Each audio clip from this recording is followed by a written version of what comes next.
Literature review techniques refer to the methods to collect, analyze, evaluate, and synthesize existing studies related to a specific topic. Ang mga teknik na ito ay tumutulong para malaman kung ano na ang alam, ano ang mga gaps o inconsistencies, at paano makakatulong ang mga kasalukuyang pag-aaral sa larangan. The purpose is to summarize existing knowledge about a topic, para tukuyin ang mga gaps o inconsistencies sa mga previous studies, to develop a theoretical framework for new research, to guide methodology and future research directions. Common literature review techniques. Number 1 is a systematic review. A structured, comprehensive, and replicable method of collecting and analyzing existing research. It focuses on specific research questions with clearly defined criteria for inclusion and exclusion. Ito ay isang organized at transparent approach para makuha at ma-analyze lahat ng relevant studies sa isang topic. For example, reviewing all studies about the effectiveness of community-based education for indigenous learners. Number 2 is the narrative review. It provides a summary and interpretation of previous studies, less structured than a systematic review but useful for understanding trends or theories. Ito ay mas maluwag ang format, ginagamit para magkaroon ng overview ng isang paksa at makita ang mga patterns o theoretical insights. For example, summarizing how gender roles influence parenting in different cultures. Number 3 is a thematic review. Organizes literature around themes or concepts rather than authors or chronology. Highlights patterns, relationships, and recurring ideas. Ginagamit kapag gusto ng researcher na paggrupuhin ang mga studies based sa mga common ideas o recurring themes. Example, grouping studies about solo parenting into themes such as economic struggles, social stigma, and coping mechanism.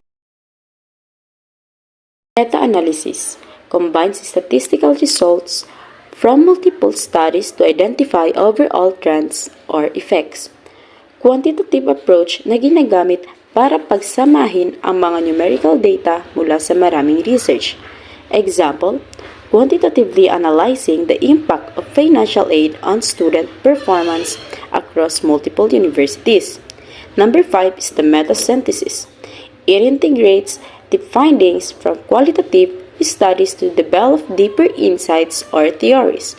Mas nakatuon sa interpretasyon at integrasyon na qualitative findings kesa sa numerical data. Example, synthesizing interviews and case studies about indigenous mothers' experience of discriminations. Number 6, scoping review. It explores the breadth of research on a broad topic to identify key concepts, gaps, and evidence. Ginagamit kapag gusto mong makakita ang kabuuang larawan ng research sa isang malawak na subject area. Example, mapping existing studies about indigenous community resilience after disasters. Number 7, critical review. Goes beyond descriptions to evaluate the strengths, weaknesses, and biases of existing research. Critical na tinitingnan kung gaano katibay, kapani-paniwala at walang bias ang nakaraang pag-aaral. Example, critically analyzing how past studies portrayed the cultural identity of minority groups. A critical analysis of research methodologies involves examining and evaluating the method and approaches used in existing research studies to determine their strengths, weaknesses, validity, and appropriateness for achieving the research objectives.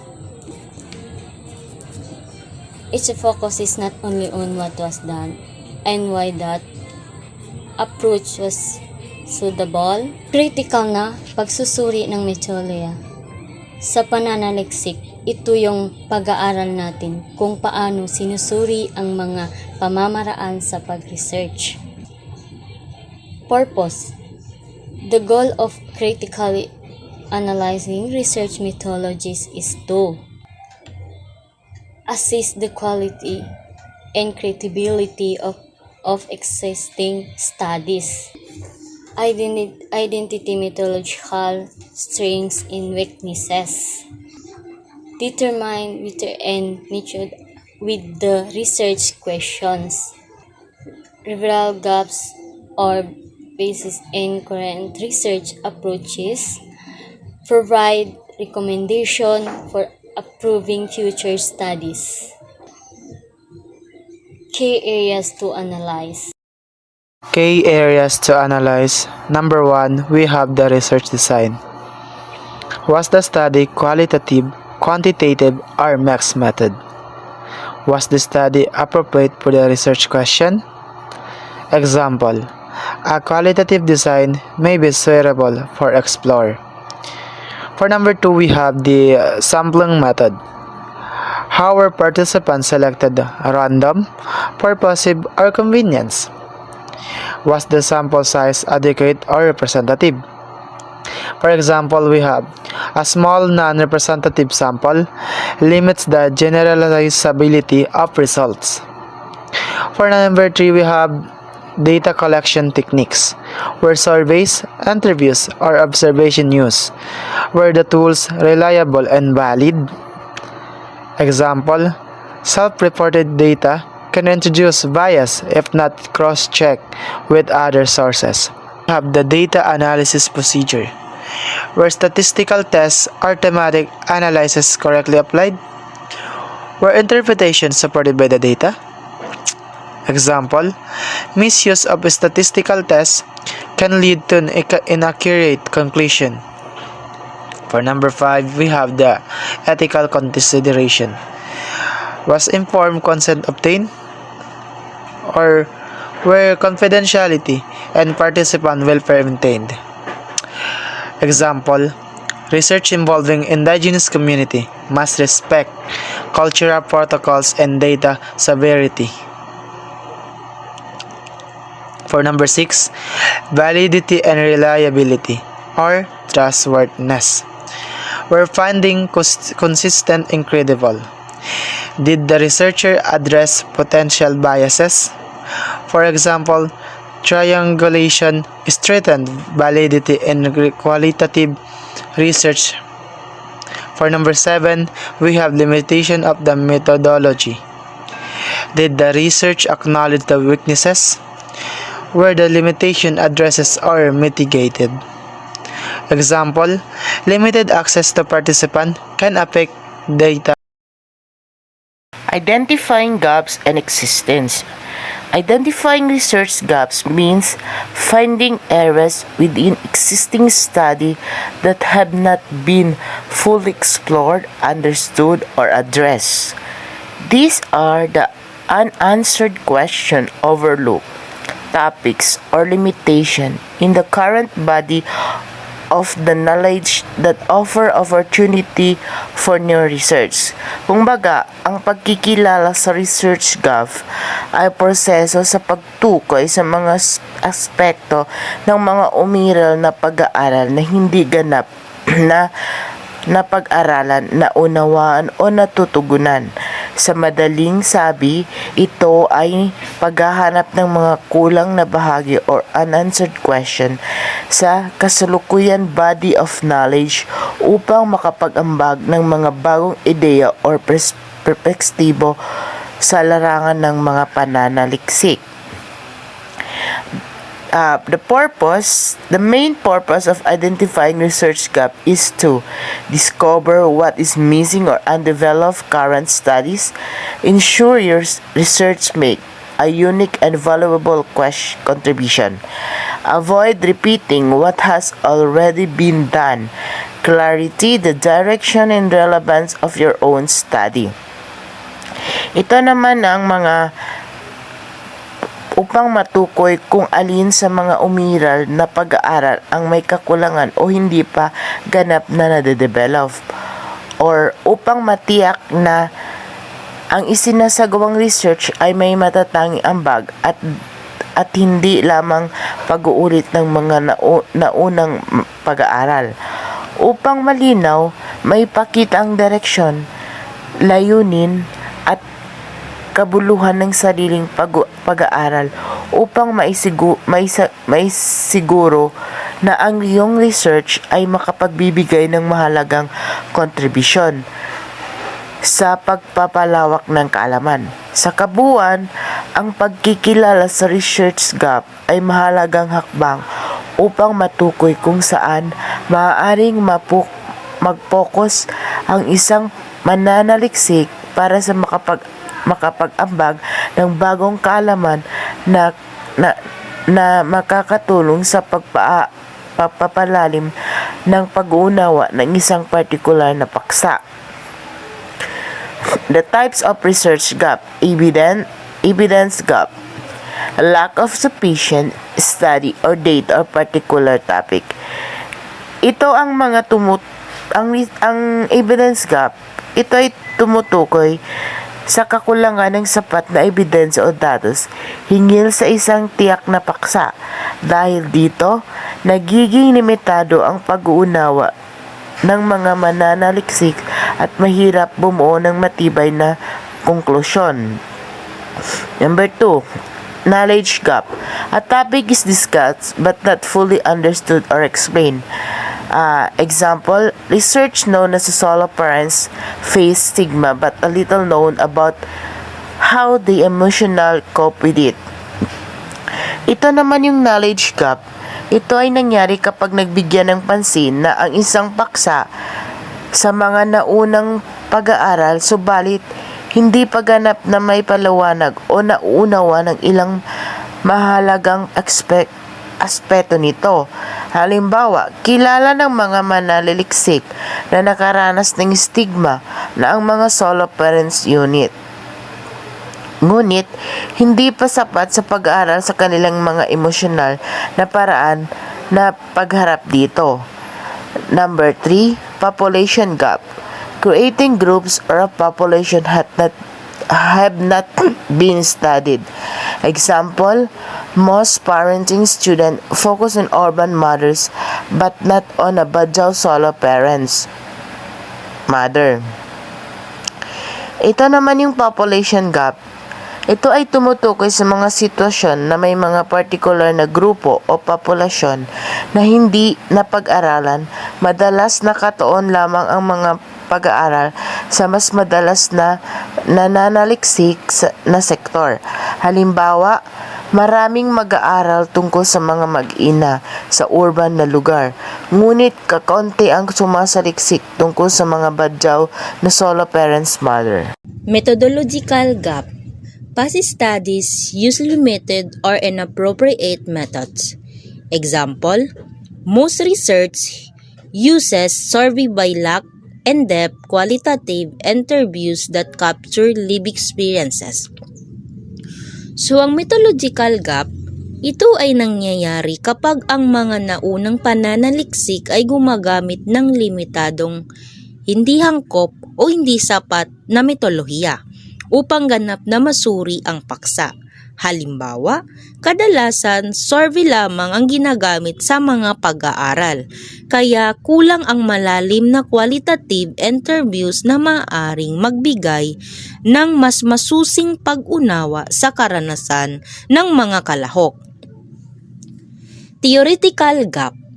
Missing or outdated frameworks used to interpret findings. Example, using Western parenting theories that do not fit indigenous family structures. So, ang theoretical gap, tumutukoy ito sa kakulangan o hindi pag-akma ng mga teoryang ginagamit sa interpretasyon ng mga datos. Maaring luma, hindi naangkop o kulang ang mga framework na ginagamit. Halimbawa, Ang paglalapat ng mga Western parenting theories ay maaaring hindi tumugma sa katutubong kultura at istruktura ng pamilya. Practical or policy gap. Research findings have not been applied or tested in real life context. Example, lack of studies assessing whether government programs totally improve indigenous mother livelihood. So, ang practical o policy gap, ito ay nagaganap kapag ang mga natuklasan sa pananaliksik ay nananatiling theoretical at hindi pa naipapatupad o nasusubok sa aktwal na kalagayan. Halimbawa, kakaunti pa ang mga pag-aaral na tumutukoy kung talagang epektibo at kapaki-pakinabang ang mga programa ng pamahalaan para sa pagpapabuti ng kabuhayan ng mga katutubong ina. Opportunities for indigenous-driven research. Indigenous-driven research refers to studies that are led, designed, and guided by indigenous peoples themselves. It centers on indigenous knowledge systems, cultural values, and priorities, rather than relying solely on Western academic approaches. This type of research ensures that indigenous voices are heard, respected, and represented authentically in the production of knowledge. Ang indigenous-driven research daw ay tumutukoy sa pag-aaral na pinamumunuan, dinedesenyo at ginagabayan mismo ng mga katubong mamamayan. Nakatuon din po ito sa mga sistemang kaalaman, mga pagpapahalaga ng kultura at mga prioridad ng mga katutubo. Sa halip na umasa lamang sa mga pamaraan ng mga akademiko ng kanluran or mga academic studies or mga Western studies kumbaga. Tinitiyak ng ganitong uri ng pananaliksik or mga studies na naririnig, nirirespeto at tunay na naipapakita ang tinig at mga pananaw or mga insights ng mga katutubo sa paglikha ng kaalaman. Purpose and importance. The goal of indigenous-driven research is to empower indigenous communities to control their own narratives and data. So since itong indigenous-driven research ay ginagabayan ng mismo ng mga katutubo, na i-empower nila ang mga indigenous community na magkaroon ng control patungkol sa mga naratibo at mga datos na ibinibigay at nailalathala sa mga pag-aaral at pananaliksik. Next is bridge the gap between traditional knowledge and academic research upang pagdugtungin ang mga traditional na kaalaman at ang mga akademikong kaalaman patungkol sa mga indigenous communities at mga indigenous people. Next is produce research that directly benefits indigenous people upang makabuo ng mga pagsusuri o mga pananaliksik na magbe-benefit mismo ang mga indigenous peoples. Next is ensure ethical and culturally respectful research para matiyak nila na merong culturally respectful or pinapahalagahang kultura ang pananaliksik na iyon.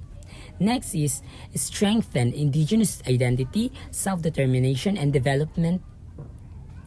Ito po ay upang mapalakas ang identity or kaalaman, pagkakakilanlan ng mga indigenous, ang kanilang self-determination at maging ang kanilang development. Opportunities in indigenous-driven research. Number 1. Cultural preservation and rehabilitation. Documenting traditional practices, languages, and belief systems. Example, recording Bajau, oral histories, crafts, and maritime knowledge to preserve cultural heritage. Number 2. Education and curriculum development. Integrating indigenous perspective into formal education. Example, developing school curricula that reflect the experiences, traditions, and learning styles of indigenous students.